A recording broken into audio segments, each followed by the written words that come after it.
तो बेटा आज जो हमारा टॉपिक है वो है काइंड्स ऑफ सेल्फ। तो हम कहते हैं बेटा self is formed as a result of interaction of the biological self with the physical and socio cultural environment. Self बेटा तब बनता है जब इंट्रैक्शन होती है biological self. Biological self means एक इंडिविजुअल सेल्फ। जब इसकी इंट्रैक्शन होती है physical and socio cultural environment के साथ तब जाके बेटा सेल्फ बनता है। तब जाके एक पर्सन का प्रॉपर सेल्फ डेवलप होता है जब ये अपने आप को महसूस करता है फिजिकल और सोशल कल्चरल एनवायरनमेंट के अंदर। Biological self developed as a result of our biological needs.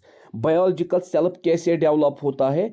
जब हम अपनी बायोलॉजिकल नीड्स महसूस करते हैं। ठीक है बेटा, भूख लगना या हम कहते हैं बेटा अलग अलग डिज़ायर जो हमारे हैं उनको रियलाइज करना।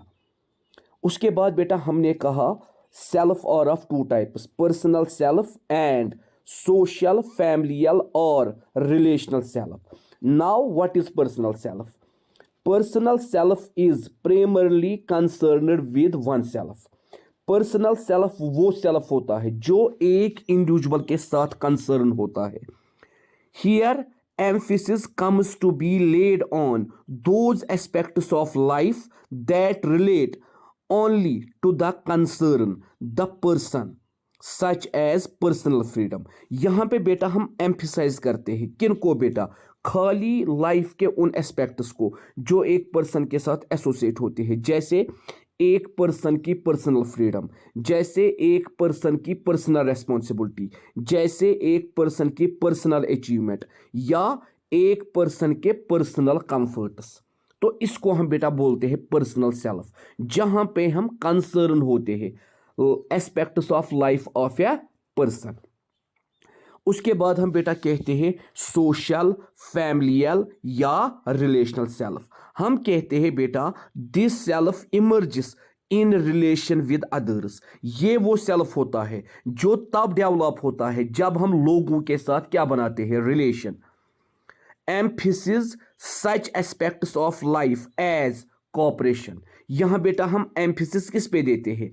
उस सेल्फ पे जो हमें लोगों के साथ क्या बनाता है? Cooperation, unity, affiliation, sacrifice, support और शेयरिंग। मतलब कैसे हम लोगों के साथ यूनिटी बनाते हैं, कैसे हम लोगों के साथ कोऑपरेशन बनाते हैं, कैसे हम लोगों के साथ एफिलिएट होते हैं, कैसे हम लोगों के लिए सेक्रीफाइस करते हैं, कैसे हम लोगों को सपोर्ट करते हैं या कैसे हम लोगों के साथ शेयरिंग करते हैं।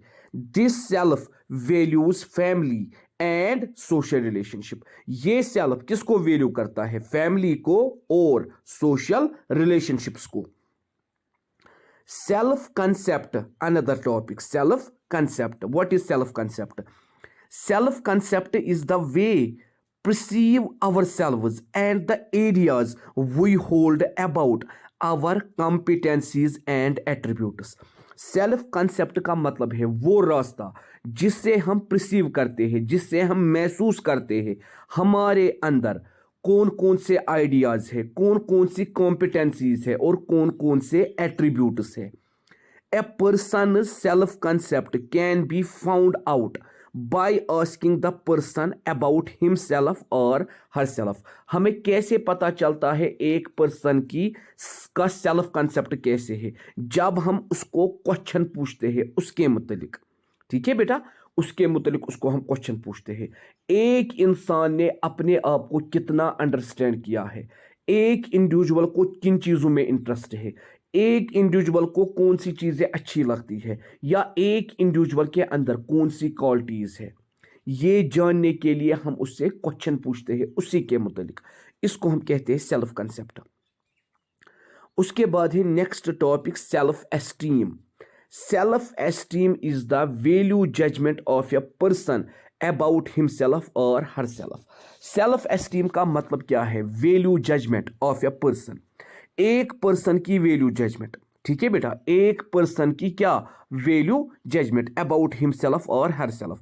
एक पर्सन अपने अंदर वैल्यू जजमेंट देखता है, मेरे अंदर कितनी खामियां है, मेरे अंदर कितनी खूबियां है। क्योंकि बेटा सेल्फ को बेटर खाली एक पर्सन अंडरस्टैंड करता है अपने सेल्फ को, लोग उसको उतना अंडरस्टैंड नहीं करते हैं। Assessment presents a variety of statements to a person and asks him or her to indicate the extent to which those statements are true for him or her। जब हम बेटा सेल्फ असेसमेंट करते हैं, मतलब अपने सेल्फ की assessment करते हैं, हमें पता चलता है हमारे अंदर कितनी क्वालिटीज है और हमारे अंदर कितनी खामियां है। ठीक है बेटा। और बेटा according to psychology by 6 to 7 years children have formed self esteem in 4 areas। तो बेटा according to psychology 6 to 7 years में 6 साल या 7 साल के एज में बच्चे फॉर्म करते हैं सेल्फ एस्टीम 4 एरियाज के अंदर, academics, social, physical and athletic. ठीक है बेटा, 4 स्ट्रीम्स में, एक तो बेटा एकेडमिक, दूसरा बेटा सोशल, तीसरा बेटा फिजिकल या एथलेटिक, इसी तरह कॉम्पिटेंस एंड फिजिकल अपीयरेंस। तो 4 चीज़ें, किन 4 चीज़ों में वो सेल्फ एस्टीम को बनाते हैं? एकेडमिक, मतलब जब उनको स्कूल भेजा जाता है, जब वो एजुकेशन के साथ डील करते हैं। सोशल, सोसाइटी में वो कैसे लोगों के साथ अच्छे रिलेशन बनाते हैं। फिजिकल एंड एथलेटिक, कैसे वो अपने सेल्फ को स्ट्रॉन्ग रखते हैं, कैसे वो अपने सेल्फ को मोटिवेट करते हैं अलग अलग गेम्स के लिए। फिजिकल ओब्लिग athletic competence and physical appearance, कैसे वो अपनी अपीयरेंस बनाते हैं, कैसे वो अपने सेल्फ को मोटिवेट करते हैं कोई भी अपीयरेंस क्रिएट करने के लिए। Become more refined with age, मगर एज के साथ साथ ये लोग क्या काम करते हैं? अपने सेल्फ के अंदर रिफाइनिंग करते हैं, अपने सेल्फ को और उभारते हैं। उसके बाद हम कहते हैं what is overall self esteem. Overall self esteem, it is the capacity to view oneself in terms of stable dispositions and combine separate self-evaluations into a general psychological image of oneself। Overall self esteem का मतलब क्या है? वो capacity जिससे हम क्या काम करते हैं बेटा? अपने आप को देखते हैं किसके अंदर? एक स्टेबल पोजीशन के अंदर, जहां पे हम सारे सेल्फ इवॉल्वेशंस को कंबाइन करते हैं और एक ही साइकोलॉजिकल इमेज हम बनाते हैं। एक ही साइकोलॉजिकल इमेज हम बनाते हैं, मतलब डिफरेंट एट्रीब्यूट्स को जमा करके हम अपने सेल्फ को एक प्रॉपर इमेज देते हैं। डिफरेंट क्वालिटीज को जमा करके, डिफरेंट खामीज को अपने अंदर निकाल के हम अपने सेल्फ की एक सेपरेट आइडेंटिटी बनाते हैं, एक जनरल साइकोलॉजिकल इमेज देते हैं। उसको हम कहते हैं overall self esteem. Self esteem has a strong relationship with our everyday behaviour. Self esteem जो है ये एक स्ट्रॉन्ग रिलेशनशिप बनाती है किसके साथ बेटा? एवरीडे बिहेवियर के साथ, जो हम बिहेवियर परफॉर्म करते हैं रोजमर्रा जिंदगी के अंदर। Children with low self esteem in all areas often display anxiety. ऐसे बच्चे जिनकी लो सेल्फ एस्टीम होती है वो क्या काम करते हैं? हर एक एरिया में वो बेटा क्या करते हैं? वो डिस्प्ले करते हैं क्या? Anxiety, depression and increasing anti social behaviour. जिन बच्चों में सेल्फ एस्टीम क्या होता है? बहुत ही लो होता है। उन बच्चों में एक तो एंजाइटी होती है, डिप्रेशन होता है और इंक्रीजिंग एंटी सोशल बिहेवियर वो दिखाते हैं। Warm and positive parenting helps in development of high self esteem. मगर बेटा अगर हम अच्छी पेरेंटिंग करें, अगर हम पॉजिटिव पेरेंटिंग करें, वो हमें हेल्प करती है डेवलप करने में क्या? हाई सेल्फ एस्टीम, अच्छा सेल्फ एस्टीम एमंग चिल्ड्रंस, बच्चों के अंदर। Allows them to now they are accepted, और उनको वो क्या करती है बेटा? उनको वो अलो करती है कि आपको एक्सेप्ट किया जाता है क्या? As competent and worthwhile. आपके अंदर भी कॉम्पिटेंसी है, आप भी बेटा अच्छे हो। उसके बाद है next concept self efficiency. What is self efficiency? Self efficiency is the extent to which a person believes they themselves control their life outcomes, or the outcomes are controlled by luck or fate और other situational factor. Self efficiency का मतलब है एक person का belief. क्या belief? क्या वो सारे लाइफ आउटकम्स को कंट्रोल करता है, या कोई और सिचुएशन कंट्रोल करती है, या लक और फेट कंट्रोल करता है। देखिए बेटा, आप सबको मालूम है हार्ड वर्क जब हम करते हैं, और बेटा हार्ड वर्क के साथ साथ लक भी फेवर करता है, मगर जब हम हार्ड वर्क ही नहीं करेंगे, खाली लक हमें फेवर नहीं करेगा, तो लोग तीन किस्म के व्यूज रखते हैं। आधे बोलते हैं लाइफ के आउटकम्स डिसाइड एक पर्सन खुद करता है जब वो अपनी लाइफ को अपने तरीके से डायरेक्शन देता है, मेहनत करता है, हार्ड वर्क करता है। इसी तरह दूसरा व्यू, लाइफ के आउटकम्स कुछ हद तक लक और फेट कंट्रोल करते हैं। तीसरा व्यू, लाइफ के आउटकम्स कुछ सिचुएशंस कंट्रोल करती है।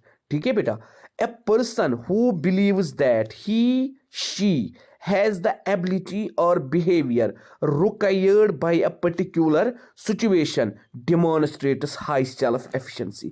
कोई भी ऐसा पर्सन जिसको अपने आप पे ये बिलीव हो कि मैं किसी भी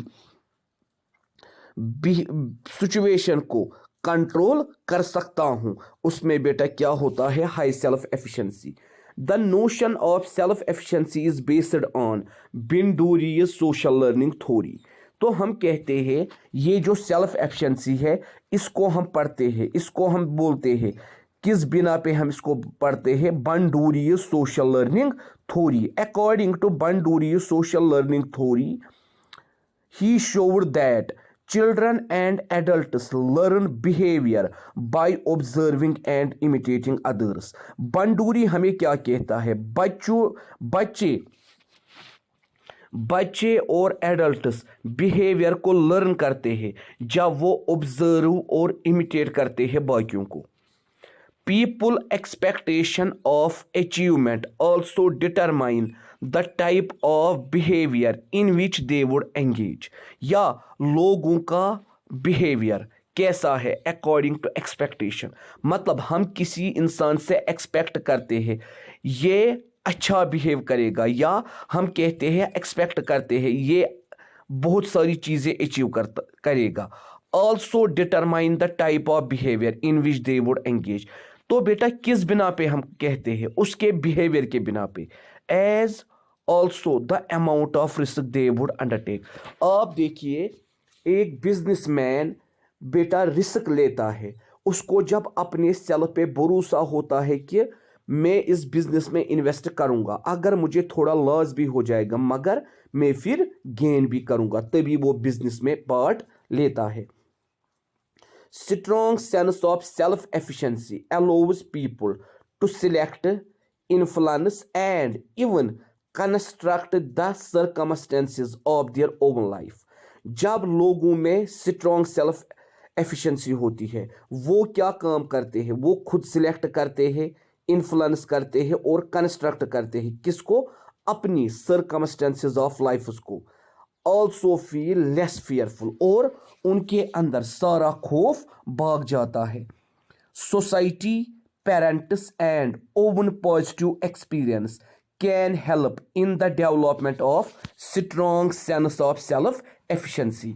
सोसाइटी, पेरेंट्स या बेटा पॉजिटिव एक्सपीरियंसेस, ये बेटा हेल्प करती है किसके अंदर? In the development of strong sense of self efficiency. Strong sense self efficiency का डेवलप करना बाय प्रेजेंटिंग पॉजिटिव मॉडल्स। जब वो पॉजिटिव मॉडल्स को प्रेजेंट करते हैं during the formative years of children. कब? During the formative years of children. जब childrens के क्या होते हैं? फॉर्मेटिव ईयर्स, मतलब जब वो अपनी जिंदगी स्टार्ट करता है। Next topic is self-regulation. What is self-regulation? Self-regulation means the ability to organize and monitor one's own behavior। Self-regulation का मतलब है आपके पास कितनी एबिलिटी है, किसके लिए? बिहेवियर को ऑर्गेनाइज करने के लिए और मॉनिटर करने के लिए। आपके पास कितनी एबिलिटी है किसी भी बिहेवियर को ऑर्गेनाइज करने के लिए या मॉनिटर करने के लिए। People who are able to change their behavior according to the demands of the environment are high on self monitoring। वो लोग जो जिनमें बेटा क्या होती है, वो कैपेसिटी होती है, वो अपने बिहेवियर को चेंज करते हैं according to the demands of the environment, उनके अंदर हाई सेल्फ मॉनिटरिंग होती है। Self control is learning to delay और refer the gratification of needs. Self control हमें हेल्प करता है किस में बेटा, जब हम वो लर्निंग करते हैं जो बेटा हमें क्या करवाता है, डिले और refer the gratification of needs. मतलब बेटा हमें किसी चीज़ की ज़रूरत है, अब हम इस चीज़ की डिमांड करते हैं पेरेंट्स को, अब हम पेरेंट्स को बोलते हैं हमें ये चीज़ चाहिए। हमारा पापा या हमारी मम्मा वो हमें कहती है बेटा 5 दिन 10 15 दिन 20 दिन वेट करो, क्योंकि अभी हमारे पास पैसे नहीं है, जो ही पैसे आएंगे हम आपको बेटा ये चीज़ ला के देंगे। तो इन 10-15 दिनों तक आपको क्या करना है, अपने इस डिज़ायर को, अपनी इस नीड को क्या करना है, डिले करना है या ग्रेटिफाई करना है। ये भी सेल्फ कंट्रोल करता है। Will power. What is will power? Will power is the ability to respond to situational pressure with resistance and control over ourselves. Will power का मतलब क्या है बेटा, रेस्पॉन्ड करना किसी भी सिचुएशन, सोशल प्रेशर को, सिचुएशनल प्रेशर को एक रेजिस्टेंस के साथ कर सको। तो हम कहते हैं विल पावर क्या है, विल पावर वो एबिलिटी है जिससे आप रेस्पॉन्ड करते हो किसी भी सिचुएशनल प्रेशर के साथ, और जो आपके अंदर रेजिस्टेंस क्रिएट करता है ताकि आप अपने आप को क्या करते हो, कंट्रोल करते हो। Social control, self control plays an important and key role in the fulfilment of long term goals. तो सेल्फ कंट्रोल बेटा एक अहम रोल प्ले करता है किसके अंदर, fulfilment of long term goals, बड़े बड़े गोल्स को कामयाब करने के लिए। Indian culture tradition provides certain effective mechanism according to Indian cultural tradition, जो हमें कुछ mechanisms provide करता है कैसे हम अपने सेल्फ को कंट्रोल करेंगे। फास्टिंग इन व्रता और रोज़ा, या तो हमें व्रत रखना है या तो रोज़ा रखनी है। And non attachment with worldly things, और दुनिया की चीज़ों से हमें क्या भागना है, दूर। फॉर डेवलपिंग सेल्फ कंट्रोल, ताकि हम अपने सेल्फ को कंट्रोल कर सके। उसके बावजूद बेटा टेक्निक्स ऑफ सेल्फ कंट्रोल, तो सेल्फ कंट्रोल हम 3 टेक्निकों से कंट्रोल करते हैं। पहला, ऑब्जर्वेशन ऑफ ओवन बिहेवियर, हम अपने बिहेवियर का ऑब्जर्वेशन करते हैं। क्यों? क्योंकि बिहेवियर ऑब्जर्वेशन से हमें इंफॉर्मेशन मिलती है कैसे हम अपने सेल्फ को चेंज करेंगे, मॉडिफाई करेंगे या स्ट्रेंथन बनाएंगे। सेल्फ इंस्ट्रक्शन, सेल्फ इंस्ट्रक्शन का मतलब है ये हमें इंस्ट्रक्शन मिलती है, किसकी इंस्ट्रक्शन मिलती है, to do something and behave the way we want, कैसे हमें कोई काम करना है और कैसे हमें बिहेव करना है अकॉर्डिंग टू सिचुएशन। तीसरा बेटा self reinforcement, reward behaviour that have pleasant outcome, हम बेटा उस बिहेवियर को रिवॉर्ड करते हैं जो हमें अच्छा आउटकम देता है। उसके बाद है बेटा कल्चर एंड सेल्फ, ये अगले लेक्शन में पढ़ेंगे।